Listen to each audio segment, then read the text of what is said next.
palakpak muna sa ating Panginoon. Yung pinaka-the best na palakpak para sa Kanya. Amen. Yung palakpak ng mga pinagpala. Amen. Batiin muna natin ating mga katabi ng Merry Christmas! Advance Merry Christmas! Amen. Amen. At mga kapatid, kayo ba'y nananabik sa ating Panginoon? Amen. Amen. At sa oras na ito, patuloy po natin siyang pupupurihan. Amen. Amen. Awitan po natin siya ng awitang makalangit at patuloy po natin siyang pupurihin. Amen. Amen. Lahat pwede sumayaw.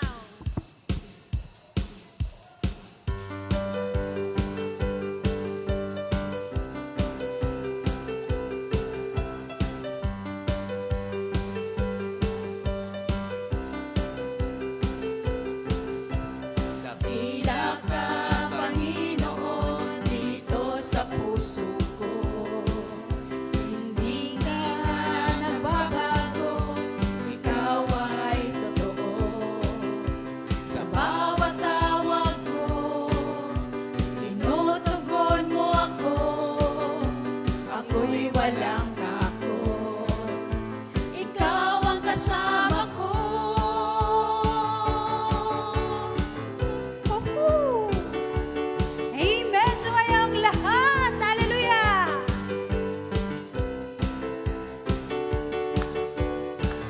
Puso'y nananabik. Puso ko'y nananabik sa banal mong pag-ibig. Yakap mong walang maliw, nadarama bawat saglit.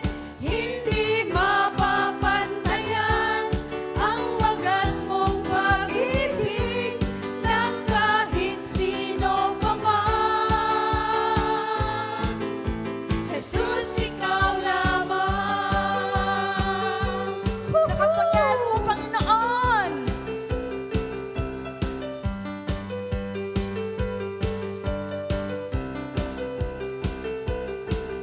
Sa kapangyarihan mong taglay, buhay ay lumaya. Kagalingan ay nakamtan, buhay ay sumila. Karapat-dapat lang, napapurihan ka. Pasasalamat ay sasambitin tuwina. Puso ko'y nananabik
Jesus, ikaw lamang.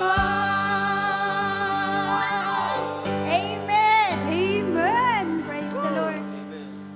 Patuloy po natin papurihin ating Panginoon, yung pinaka-the best na palakpak para sa kanyang palakpak ng mga buhay at pinagpala. Amen! Amen! At sa oras po ito mga kapatid, itaas po natin ang mga kamay. Patuloy po natin papurihin ating Panginoon.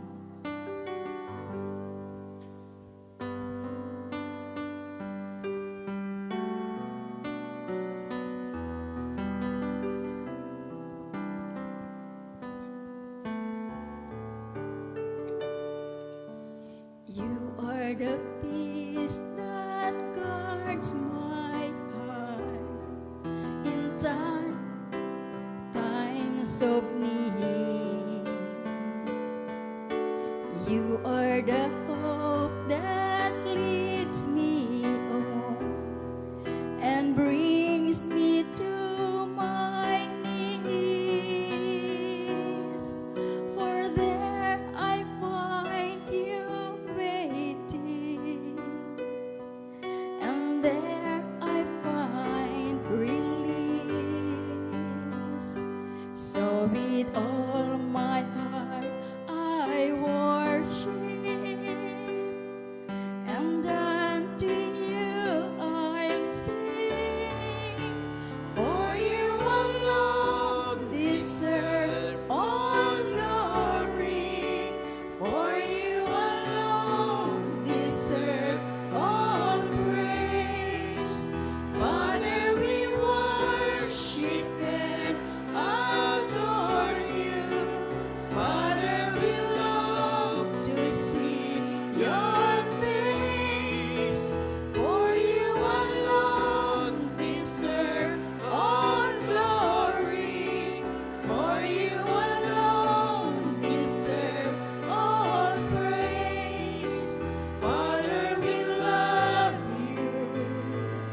Diyos na makapangyarihan sa lahat, ang Diyos ni Abraham, Isaac at Jacob, purihin ka magpakailanpaman.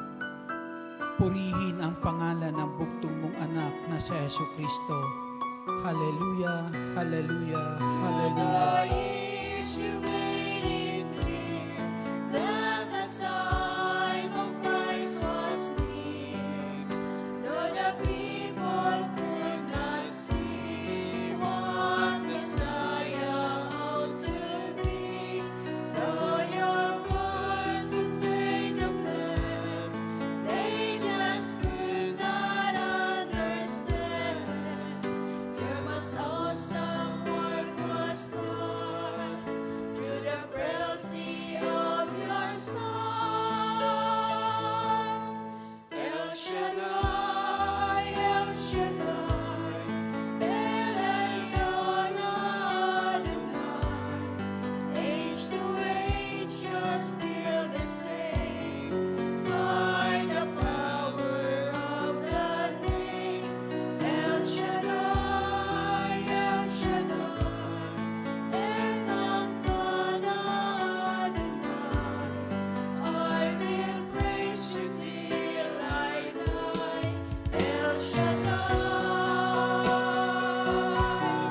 El Shaddai, El Shaddai, El Elyon Adonai. Age to age, you're still the same. By the power of the name, El Shaddai, El Shaddai, Elkamkana Adonai. I will praise you till I die.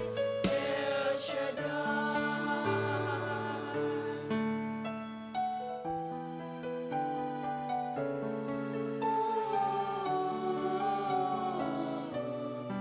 I will praise you till I die. El Shaddai.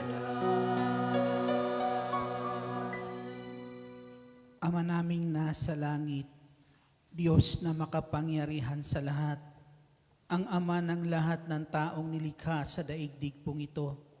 Kupkupin mo po kami, Ama, at katagpuin sa mga sandali na ito ang aming mga pangangailangan at ipagkaloob nawa sa amin sa ngalan ng aming Panginoong Jesucristo, sa ngalan ng Ama, ng Anak, ng Espiritu Santo. Amen. Purihin ang Panginoon. Purihin ang Panginoon, si Kristo ay narito na. Tanging lakas at pag-asa. Hallelujah, hallelujah.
Purihin ang Panginoon. At ang mabuting balita itong hayan natin mula sa Ebanghelyo ng Panginoong Hesus ayon kay San Mateo, Kabanata 15, simula mga talata 29 hanggang sa susunod na mga talata. Pag-alis doon, nagbalik si Jesus sa tabi ng lawa ng Galilea at siya'y umahon sa burol at naupo. Nagdatingan ang napakaraming tao na may dalang mga pilay, bulag, pingkaw, pipi, at marami pang iba. Inilagay nila ang mga may sakit sa harapan ni Jesus at kanyang pinagaling sila. Namangha ang mga tao nang makita nilang nagsasalita na ang mga pipi, gumaling na ang mga pingkaw, naglalakad na ang mga pilay at nakakakita na ang mga bulag at nagpuri sila sa Diyos ng Israel. Tinawag ni Jesus ang kanyang mga alagad at sinabi, "Nahahabag ako sa mga taong ito sapagkat 3 araw na ngayon kasama ko sila at wala na silang makain. Hindi ko ibig na sila'y paalising gutom, baka sila'y mahilo sa daan." At sinabi ng mga alagad, "Saan po tayo kukuha rito ng tinapay na makakasapat sa gayon karaming tao?" "Ilan ang tinapay ninyo riyan?" tanong ni Jesus sa kanila. "7 po," sagot nila, "at ilang maliliit na isda." Ang mga tao'y pinaupo ni Jesus sa lupa. Kinuha niya ang 7 tinapay at ang mga isda at nagpasalamat sa Diyos. Pagkatapos pinagpira-piraso niya ang mga iyon at ibinigay sa mga alagad para pa ipamahagi sa mga tao. Kumain ang lahat at nabusog at nang tipunin nila ang tinapay na lumabis, nakapuno sila ng 7 bakol na malalaki.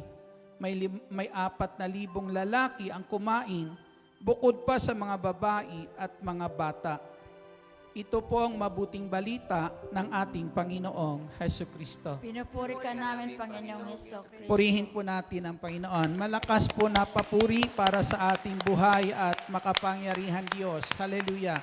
Sa Kanya lamang ang lahat ng kapurihan at lahat ng kaluwalhatian, ngayon at magpakailanman. Hallelujah. Handa na ba kayong makinig? Amen. Sige po, ang lahat ng handa pwede nang maupo. Yan. Isang mapagpalat, magandang hapon po sa inyong lahat. Salamat sa isang mapagpalang hapon na binigay sa atin ng Diyos na kung saan muli ang mabuting balita'y ating mapagsasaluhan. Amen? Sinong naniniwala na sa hapon pong ito ay pagpapalain siya ng Diyos? Ayan, palakpakan natin ang ating Panginoong Hesukristo. Ang ating Diyos, Amang nasa langit, siya ang tunay na kumukupkup po sa atin. Amen? At para maranasan natin ang pagkukupkup na ito ng Diyos sa buhay po natin, mga kapatid, ay ipinagkaloob niya sa atin ang kanyang bugtong na anak na si Hesukristo. Ipinagkaloob niya sa atin, ang sabi nga kanina sa Ebanghelyo po, siya'y tatawaging Emmanuel, na ang ibig sabihin, kasama natin ang Diyos. Amen? Para maranasan natin ang pagkukupkup ng Diyos sa atin, ang pagkalinga po ng Diyos po sa atin, ibinigay niya ang kanyang bugtong na anak upang ang Diyos po na ito ay makasama natin sa ating buhay. Amen. Dito po sa Ebanghelyo, may mga himalang ginawa ang ating Panginoon. Ang himala na ginawa ng Panginoon, yung mga lahat na may karamdaman na inilapit sa Kanya ay Kanyang pinagaling. Amen. At yung mga bagay, meron ang mga alagad na ibinagay sa ating Jesucristo ay ginamit din ng ating Panginoong Jesucristo para yung ganung karaming tao ay makakain. Sa pamamagitan ng inilalapit sa ating Panginoon, ipinagkakatiwala sa ating Jesucristo, ang Panginoong Jesus o ang Diyos na makapangyarihan sa lahat ay nakakakilos para na kung saan yung mabuti ay magawa niya sa mga taong nangangailangan ng kanyang tulong. Amen? Sa mga taong naghahangad ng paglingap ng ating Diyos na makapangyarihan sa lahat. Ngayon, dito po mga kapatid, kung ang pagkukupkop na ito ng Diyos, na parito pong ating Jesucristo para maranasan natin ang paglingap ng Diyos, ang kalingap po ng Diyos sa buhay po natin, paano natin ito mararanasan sa buhay natin? Ang sabi ng Panginoong Jesus sa Ebanghelyo ni San Mateo, Kabanata 11, talata 28, ang sabi niya riyan, lumapit kayo sa akin, kayong lahat na napapagal at nabibigatan sa inyong mga pasanin, lumapit kayo sa akin. Amen? Mararanasan lang natin ang paglingap ng Diyos sa atin, ang kalinga po ng Diyos, ang pagkukupkop na hangarin ng Diyos para po sa atin lahat, kung tayo po ay lalapit sa Kanya. Amen? Kung tayo po ay tutugon sa panawagan po ng Diyos na lumapit po sa ating Jesucristo. Hindi tayo tatawagin ng Panginoong Jesus na lumapit sa Kanya at sasabihin, kayong may problema, kayong may kabigatan, di po ba? Lumapit kayo sa akin, hindi niya sasabihin po iyon kung wala siyang maitutulong sa atin. Kung wala siyang magagawa sa bawat isa po sa atin. Kaya sinasabi iyan ng ating Jesucristo sapagkat mararanasan lang natin ang pagkukupkop ng Diyos kapag tayo lumapit sa Kanya. Kaya mapalad ang tao na naghahangad ng pagkukupkop ng Diyos. Diba? Anong sabi po sa Salmo 91 natin? Anong pangako diyan? Siyang naghahangad ng pagkupkop ng kataas-taasan at nananatili sa kalinga niyong makapangyarihan. Amen? Ang sino mang naghahangad ng pagkupkop ng Diyos at nananatili sa kalinga ng Diyos po na ito, ang sabi po, makapagsasabi sa kanyang Panginoon, muog katahanan, ikaw ang aking Diyos, ang Diyos na tangi kong pinagtiwalaan. Ika'y ililigtas niya sa panganib, sa umang nabitag, at kahit anumang mabigat na salot, di ka magdaranas. Purihin natin ang ating Diyos. Ang sabi po, mararanasan lang ng tao ang pagkukupkop ng Diyos kung ang tao na to ay magtitiwala sa Diyos. Amen? Lalapit at magtitiwala sa Diyos. May sister tayo kanina. Salamat, sister. Pinagpala ka ng Diyos, nakasama ka namin ngayon. Yung panyo na hawak mo, yan ang Salmo 91. Yan po ay aming dinarasal pag oras ng alas 6, alas 12. Maraming patutuo tungkol sa panyo pong iyan. Isang patutuo dyan sa panyong iyan, mayroon po na kung saan isang sundalo na kaibigan ng isang ka-prayer partner natin. Yung sundalong iyon, anak ng ka-prayer partner po natin. Na madalas yung sundalo pumupunta sa bahay ng prayer partner na ito at minsan nakikipag-inuman doon sa anak ng ating ka-prayer partner po, ng isang workers, at mahilig sila magsabong, kaya magbarkada sila. Sa tuwing pupunta yung sundalong iyon doon sa bahay ng ating kapatiran, binabasa niya yung salmo sa pintuan na yung panyo na nakasulat ang Salmo 91. Unti-unti niya minimemorize po iyon tuwing pupunta siya roon. Dumating ang oras na nasa bundok sila, may operasyon po sila sa bundok po. Habang sila sa bundok at nagpapahinga, ito'y patutuo niya po ng sundalong iyon. Habang sila nagpapahinga, ay nagsalmo siya, nananalangin siya ng Salmo 91. At matapos siya magsalmo po, parang may tinig na narinig siya na nagsabi, umalis ka dyan sa kinatatayuan mo at pumunta ka sa punong iyon. Kaya pumunta siya doon sa punong iyon. Pagpunta niya roon sa punong iyon, may isang sundalong pumunta doon sa inalisan niya. At doon naroroon yung isang sundalo na kung saan tumayo doon sa inalisan niya, biglang may sumabog. May bomba na nakatanim pala sa lugar na iyon. Na kung saan, kitang-kita niya kung paano yung mga kasama niyan tumatalsik pataas at nung oras na yan, siyam ang patay. At maraming sugatan. Pero siya, kahit galos, wala. Makikita natin ang pag-iingat po ng Diyos. Amen. Ang sabi po dyan, ang sino mang naghahangad ng pagkukupkop ng kataas-taasan. Amen.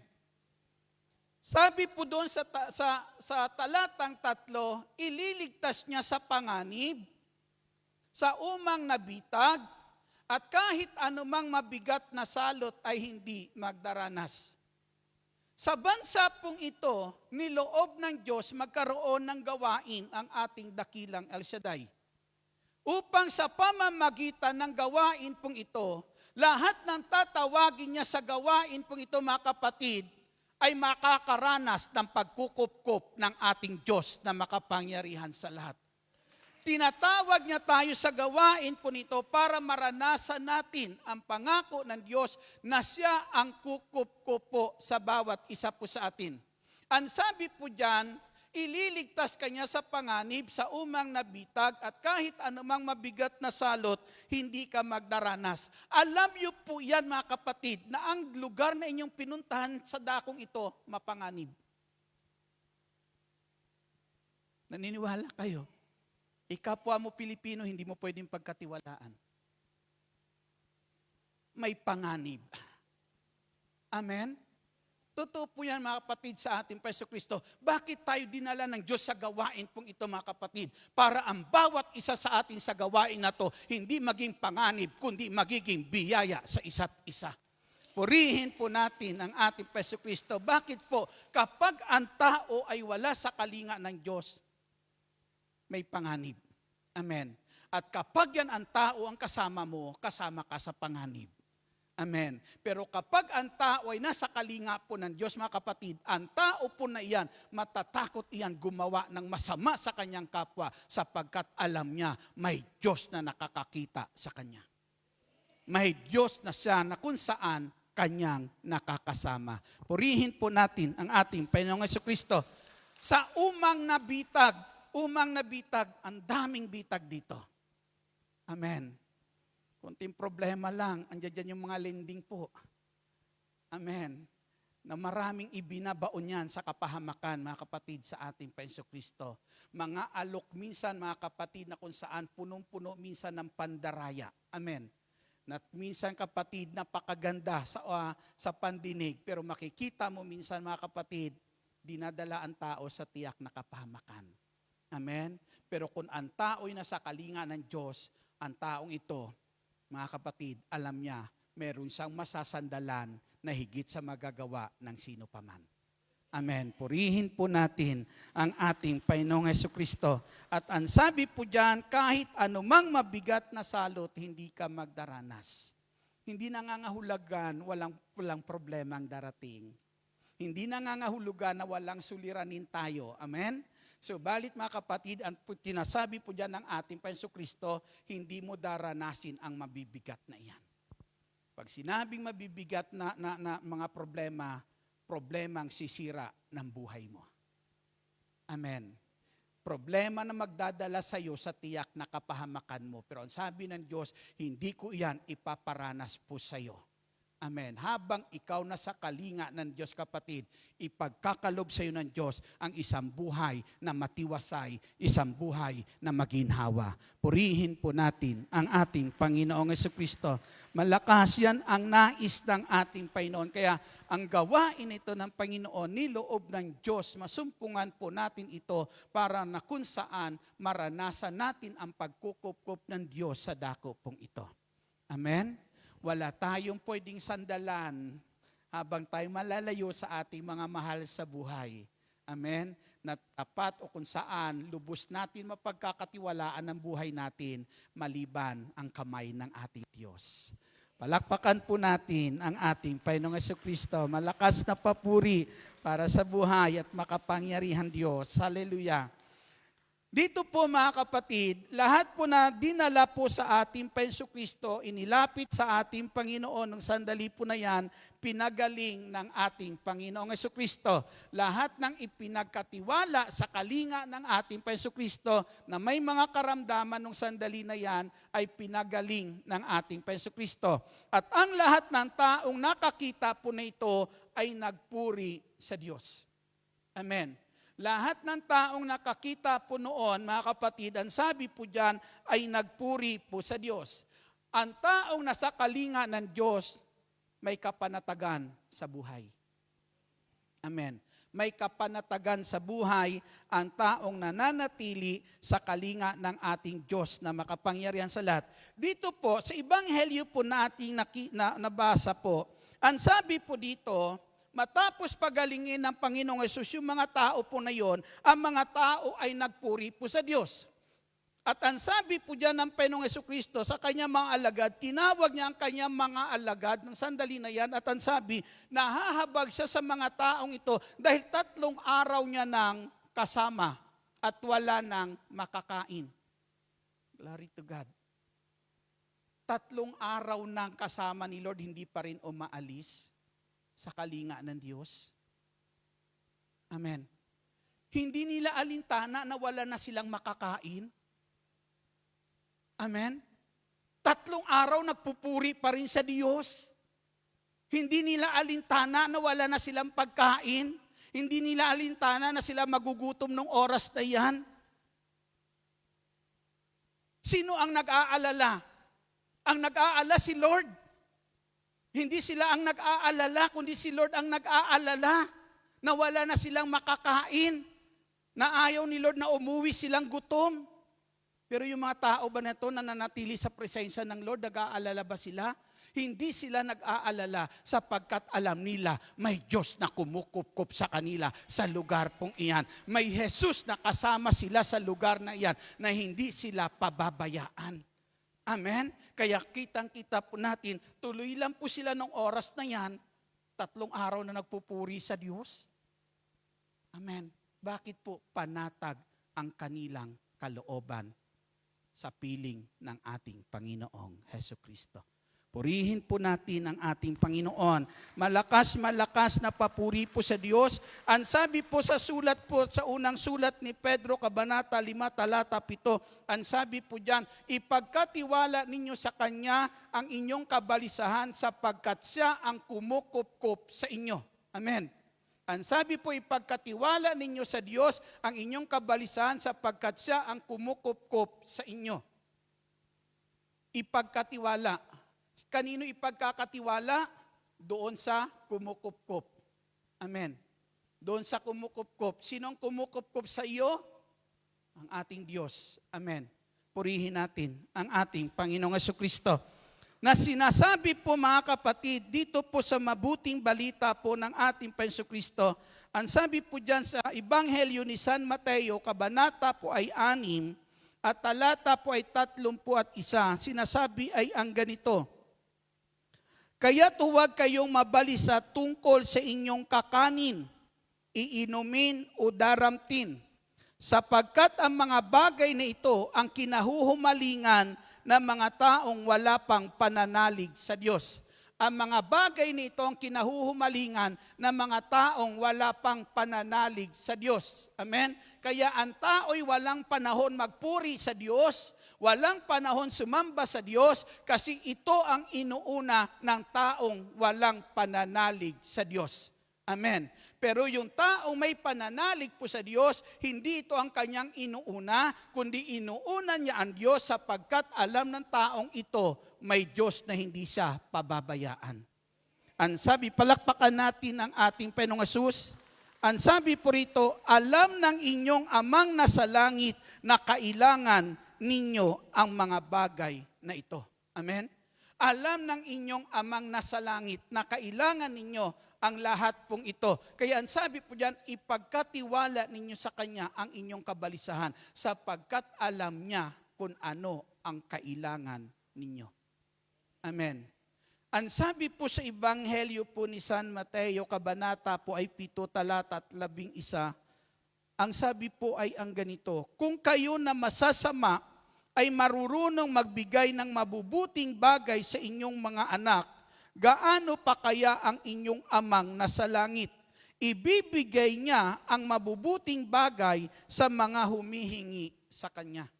Ang sabi po, kung tayo mismo na mga makasalanan ay natututo magbigay ng mabuti para sa ating anak, amen.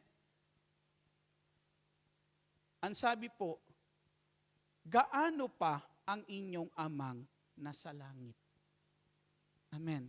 Kung papipiliin kayo siguro kung pwede lang bumalik sa pagkabata at mamili ng pwedeng magiging magulang sa daigdig na ito, siguro hindi ka magpipili na maging magulang mo ang mahirap na tao. Baka pipiliin mo yung pinakamayamang tao sa bansa natin.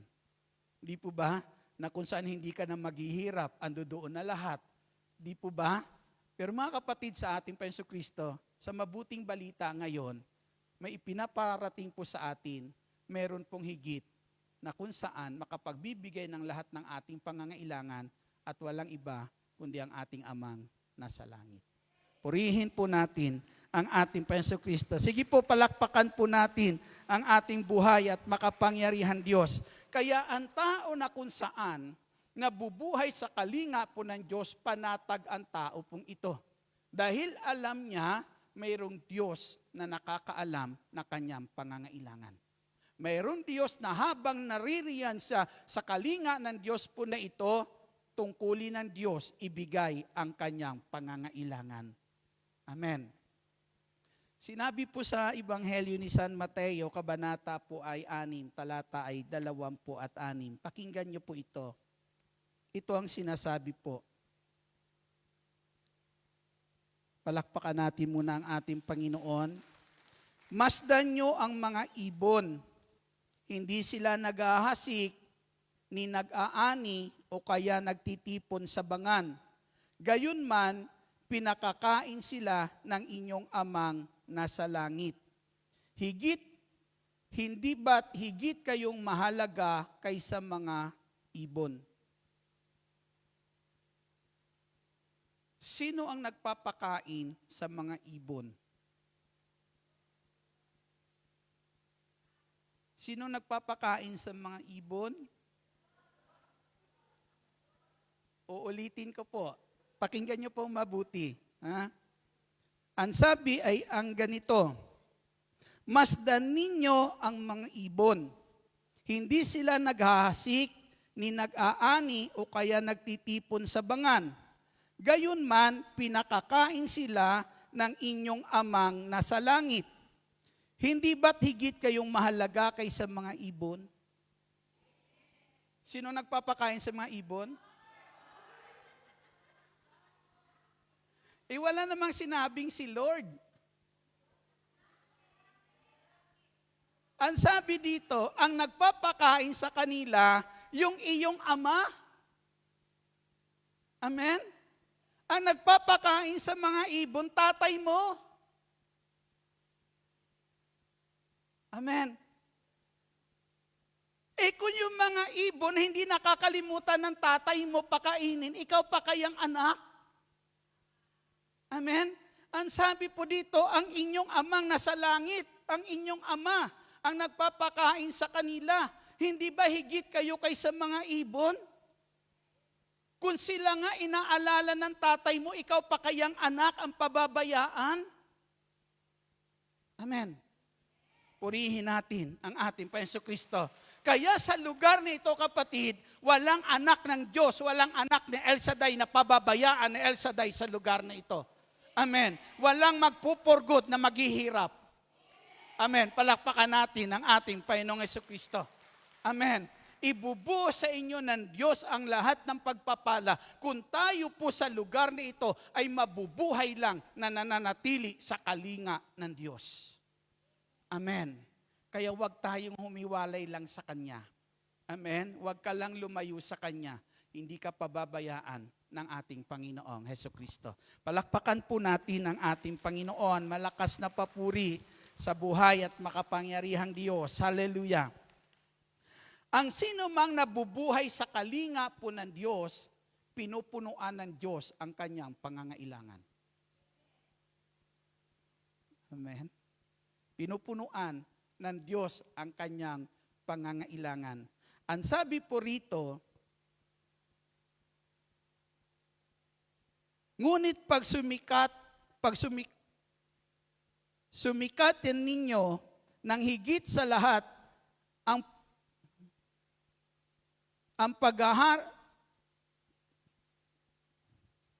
malabo ata yung aking paningin.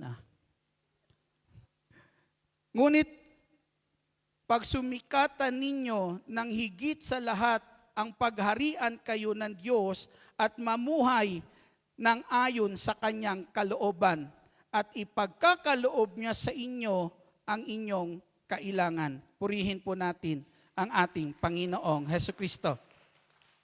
Si Elias po, na lingkod ng Diyos, alam po natin si Elias po ay dumating ang panahon na sinabi niyang hindi uulan ng 3 taon at kalahati. Amen. Sa loob ng 3 taon kalahati na hindi uulan, alam ni Elias na pati siya ay apektado.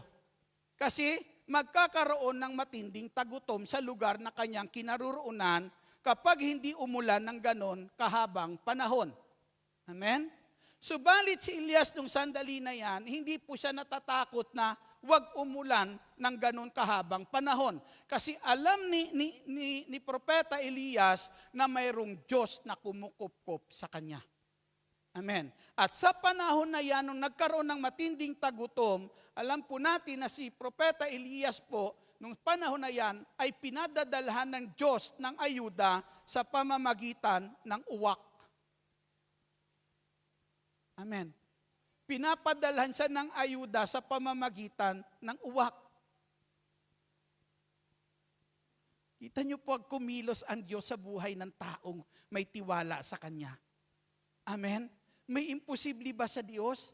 Kung ang tao magugutom, ang sabi ni Lord, kung magkakaroon ng tagutom, sabi niya, ikaw na nagtitiwala sa akin, nananatili sa kalinga ko, ang sabi niya, kahit uwak, kaya kong utusan. Mawala na yung tao, pero sabi niya, yung uwak, magdadala pa rin sa'yo ng makakain mo. Amen? Hallelujah, glory to God. Mananatili ang kamay ng Diyos sa inyo sa lugar na ito, habang kayo nasa kalinga ng ating Panginoong Hesukristo. Hindi niya kayo pababayaan, pupunuan niya kayo sa lahat ng inyong pangangailangan. Natuyuan yung batis na kinaroroonan ni Propeta Elias. Ang sabi ng Panginoong Hesus kay Elias, pumunta ka sa Sarepta, may magpapakain sa'yo doon, babaeng balo. Kung mayroon pong kawawang kalalagayan, nung panahon na yan, ay kalalagayan ng babaeng balo. Kung mayroon man siguro maunang magkaroon ng maubusan ng pagkain sa panahon ng tagutom na yan, siguro babaeng balo. Pero ang sabi ng Panginoong Hesus, pumunta ka roon. Nung pumunta po si Elias sa babaeng balo, isa lang sinabi ni Propeta Elias, sinabi ng Diyos, hindi kayo mauubusan. Pero ang sabi ng babaeng balong iyon, paano hindi mauubusan? Huling pagkain na namin ito. Amen? Huling pagkain na namin ito. Pero ipinapakilala po ni Elias nung sandali na yan na mayroong Diyos na kaya magbigay ng kanyang pangangailangan na sa panahon ng tagutom, hindi siya mauubusan. Amen? Hindi siya mauubusan kung ang tao pong ito ay magtiwala lang sa ating Panginoong Hesukristo. Purihin po natin ang ating Panginoon. Hallelujah! Mayroon po tayong kapatid na kung saan ay dahil sa hirap ng buhay, sinabi niya sa sarili niyang hindi siya mag-aasawa. Dahil natatakot siya na kung saan baka yung dinanas niya ay danasin din ng kanyang mga anak. Kaya nakatanim na sa puso niyang hindi po siya mag-aasawa, ayaw niya magkaroon ng pamilya. Pero may nanligaw sa kanyang mapilit. Nakuha siya sa tiyaga. Pinangakuan naman siya na kung saan hindi niya dadanasin iyon habang nasa piling siya ng lalaking may gusto sa kanya. At nung mapangasawa niya naman, naranasan niya ang kasaganaan sa buhay. Subalit mga kapatid, ang problema, 9 taong gulang pa lang yung kanyang anak, namatay yung kanyang asawa. Nung namatay ang kanyang asawa, hindi siya nalungkot. Nagkaroon siya ng takot. At ang tanging unang bukang bibig niya, nung mamatay ang kanyang asawa, ang unang bukang bibig niya, ang sabi niya, Panginoon, paano ang anak ko? Dahil yun ang kanyang kinakatakutan sa buhay. Na ayaw niya magkapamilya Dahil ayaw niya yung naranasan niya sa buhay ay maranasan ng kanyang magiging pamilya o anak. Kaya nung namatay yung kanyang asawa, ang unang bukang bibig niya, Panginoon, paano ang anak ko? Napakaiksing panalangin. Amen. Hindi sa tumawag kung kanino man para isang guni yung kanyang magiging suliranin, kundi mismo sa ating Diyos. Yung salita, Panginoon, paano ang aking anak? Parang sinasabi, sinong kakalinga? Amen. Sino ang kakalinga sa kanya para sa kanyang magiging kinabukasan? 9 na taon gulang, grade 4 pa lang siguro yung anak niya. Sabi niya, nasa ganun pa lang edad. Pero ngayon, engineer na. Narinig niyo po? Pero ngayon, engineer na yung anak. Bakit mga kapatid? Bakit? Kasi nung sandali na yan, yung alam niyang wala siya, mayroong Diyos na pumupuno sa buhay nila. Mayroon siyang Diyos na tinawagan nung sandali na yan para po doon sa pangangailangan ng kanyang anak. Diyos na alam po ng taong ito mga kapatid, na nung sandali na yan, yung kinakatakutan niya dahil sa kawalan meron siya sa kanyang buhay, hindi po hinayaan ng Diyos na magkulang sila. Hindi hinayaan ng Diyos na magkulang ang mga tao pong iyon mga kapatid. Bakit po mga kapatid? Dahil hinanap niya ang pagkalinga ng Diyos sa kanilang buhay. Hindi tao ang kanyang tinawagan. Hindi tao ang kanyang dinaingan nung sandali na yan, kundi ang ating Diyos na makapangyarihan sa lahat. Ang isa sa nakakatuwa dito sa inyo, kapag nakakapakinig ako ng patotoo, nakatapos na yung aking anak, nakagraduate na yung aking anak, napakasarap pakinggan mga kapatid. Bakit? Bakit? Kasi hindi nasasayang ang inyong paghihirap. Hindi nasasayang ang inyong pakikipaglaban para po sa kanila. Hindi nila binabaliwala. Amen.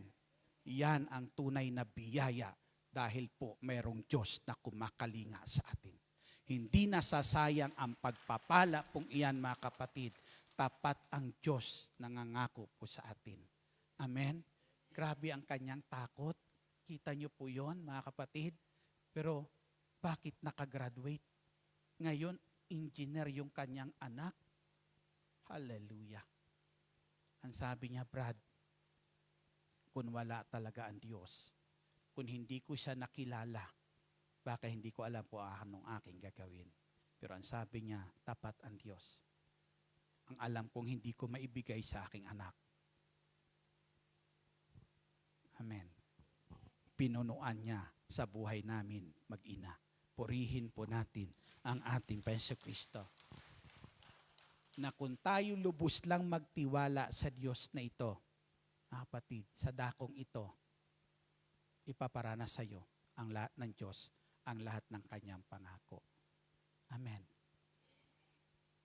Basta sa Panginoong Hesus lang, magtiwala po tayong lahat. Amen. Hanapin natin ang kalinga na ito ng Diyos sa buhay natin araw-araw. Tumayo po tayong lahat.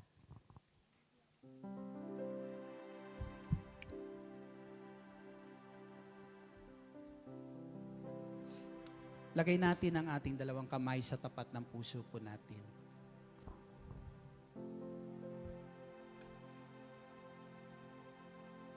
Damhin nyo ngayon sa buhay nyo, tanawin nyo ngayon sa buhay nyo. Magmula bang tawagin ka na El Shaddai sa gawain pong ito? May mabuti ba siyang ginawa sa buhay mo? Amen. Tanawin mo yung mga kabutihan iyan. Tanawin mo sa mga sandali na to, kung wala ka sa gawain at sa kalinga ng Diyos, saan ka kaya ngayon? Ano kayang buhay meron tayo ngayon?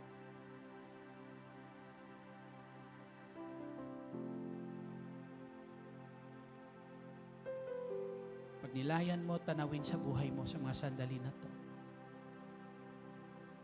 kung anong kabutihan ginagawa sa iyo ng Diyos at sa iyong mga mahal sa buhay.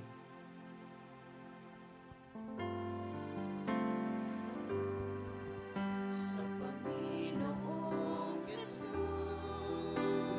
ako'y magtitiwala sa biyaya niya't habang buhay ko ay may kalinga sa pagsubok at lumban, naroon siya't tumahabang. Salamat, Panginoong Jesus. Ang Panginoon Hindi mo kami iniiwan kailan sa laban na aming nararanasan, sa aming pakikipaglaban, Lord, para sa aming mga mahal sa buhay. wala kang malapitan, para bang ang daigdig sa iyo'y pinapasan. Alalahanin mo sana, minamahal ka niya. Ang Panginoo'y tapat kailan pa man. Biyaya niya't habang sa buhay ko'y sapat, di man karapat-dapat na ako ay iligtas. Pangako niya'y di nag-iiba, di tulad ng iba. Ang Panginoo'y tapat kailan pa man. Biyaya niya't habang sa buhay ko'y sapat, di man karapat-dapat na ako ay iligtas. Pangako niya'y di nag-iiba, di tulad ng iba. Ang Panginoo'y tapat kailan pa man. Ang Panginoo'y tapat kailan pa man. Ang Panginoo'y tapat kailan pa man. Ama naming nasa langit, Diyos na makapangyarihan sa lahat, narito kami ngayon sa iyong banal na harapan. Buong puso, Ama, na nagpapakumbaba at inaamin po namin sa iyong banal na harapan, wala po kaming magagawa kung kami po'y hihiwalay po sa iyo. Higit namin kailangan ang tulong mo, Panginoong Hesus. Higit namin kailangan ang pagsasama mo sa buhay namin. Higit namin, Panginoong Hesukristong, kailangan ang manatili sa banal mong kalinga. Panginoong Hesus, maraming bagay meron sa mundo pong ito. Mga bagay na kapaki-pakinabang para sa buhay po namin. Pero ang kaligtasan meron kami ay wala sa mga bagay meron sa bundong ito. Nasa iyong kalinga lamang, Ama naming nasa langit. May hangganan ang magagawa ng mga bagay meron sa mundong ito sa buhay po namin. Subalit, Panginoong Hesus, ang pag-ibig mong laan sa amin ay walang hangganan. Mawala man ang lahat meron sa daigdig na ito, ang pagmamahal mo'y mananatili para sa amin.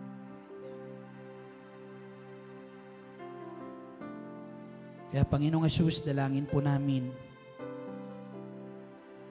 patuloy mo po kaming ingatan na yung mapagpalang kamay.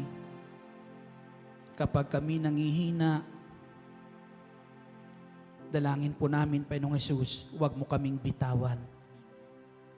Kapag kami may mabibigat na suliranin, Panginoong Hesukristo, hinihiling po namin, ilaan mo sa amin ang iyong makapangyarihang kamay. Abutin mo kami, Panginoong Hesus. Abutin mo kami at dalangin namin, huwag mong hayaan mapawalay po kami sa iyo. Dalangin ko, dakilang Diyos, sa ngalan ng Panginoong Hesus, ang patuloy mong pagsasama sa iyong mga anak, lingkod na tinawag sa banal mong gawain, dakilang Alisaday. Iparanas mo sa kanila na sa gawain pong ito, may Diyos na buhay na kumakalinga sa kanila. May Diyos na buhay na anumang oras ay pwede nilang tawagan at tutugon sa kanilang mga pangangailangan.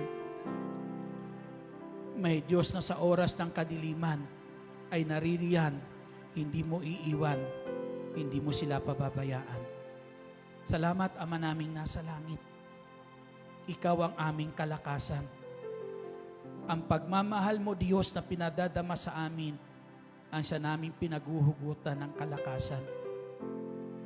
At alam namin,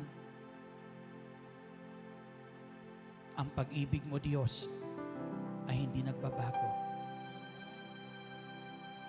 Salamat, Ama naming nasa langit. Pagpalain mo ang kanilang mga pinaglilingkuran at gawin, Panginoon, patuloy ito maging pagpapala po sa kanilang buhay. Punuin mo, Lord, ng pag-ibig ang puso ng mga taong kanilang pinaglilingkuran, ng aking mga kapatid na ito, Diyos, ang iyong mga tinawag sa gawain mo ay mahalin ng kanilang pinaglilingkuran, Panginoong Jesucristo. Salamat, dakilang Diyos, at gawin mo rin po silang pagpapala para sa kanilang pinaglilingkuran, Panginoong Jesucristo, na sa pamamagitan ng iyong mga anak na ito, Panginoong Jesus, tinawag sa banal mong gawain, Panginoong Jesus, madala sa puso ng kanilang pinaglilingkuran ang pag-ibig mo, Panginoong Jesucristo. Salamat, dakilang Diyos. Ipagkaloob mo sa kanila, sa lugar na ito, Diyos, ang lahat ng mabubuting bagay na kanilang kailangan araw-araw sa ngalan ng aming Panginoong Jesucristo. Taas natin ang mga bagay na nais natin itaas sa ating Panginoon. Ama naming nasa langit, narito ang kahilingan ng bawat isa. At buong puso kaming nananalig, Panginoong Jesus, kung paano mo, Panginoon, ipinakaloob ang pangangailangan ng mga taong 3 araw na sa piling mo, na tila baga, o Diyos, ay wala nang makain ng sandali na yon, subalit pinunuan mo ang kanilang pangangailangan. Nananalig kami, Ama, na sa ngalan ng Panginoong Jesus, lahat ng aming kahilingan ngayon na itinataas ay pagkakalob mo sa amin, Ama, sa ngalan ng Panginoong Jesucristo.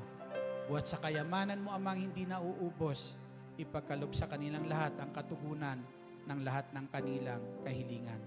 Salamat, dakilang Diyos naming nasa langit. Maghari ka sa amin at tulad ng iyong pangako, huwag mo kaming iwan, huwag mo kaming pababayaan. Sa ngalan ng Ama, ng Anak, ng Espiritu Santo. Amen. Papurihan natin at pasalamatan ang ating Panginoong Jesucristo. Patuloy kayong samahan ng Diyos at pagpalain sa lahat ng inyong gagawin.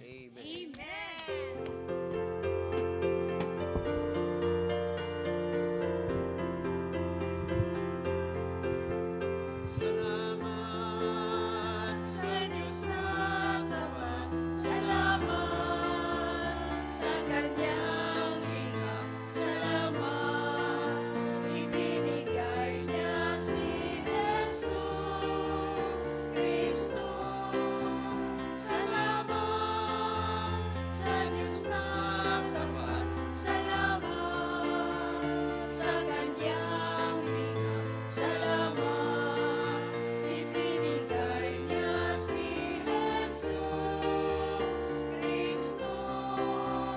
At ngayon, ang mahina'y lalakas, ang dukha ay mayaman, nang dahil sa mga gawa ng Diyos. At ngayon, ang mahina'y lalakas, ang dukha ay mayaman, nang dahil sa mga gawa ng Diyos. Salamat,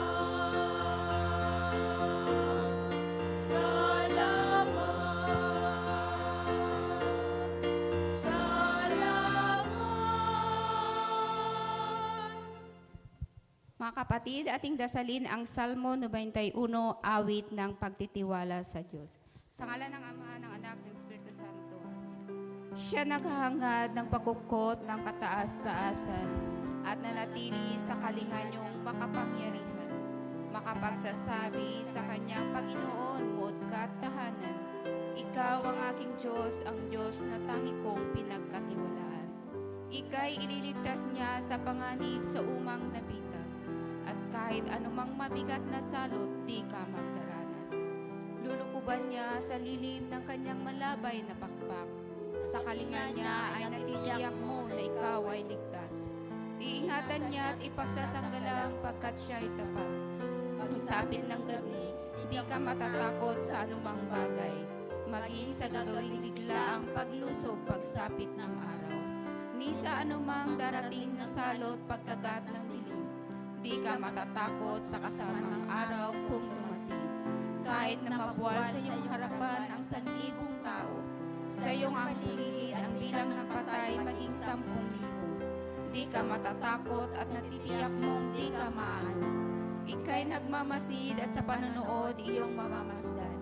Yaong masasama ay makikita mong pinaparusahan, sapagkat si Yahweh ang iyong ginawang tagapagsanggalang, at ang pinili mong mag-iingat sa iyo'y kataas-taasan.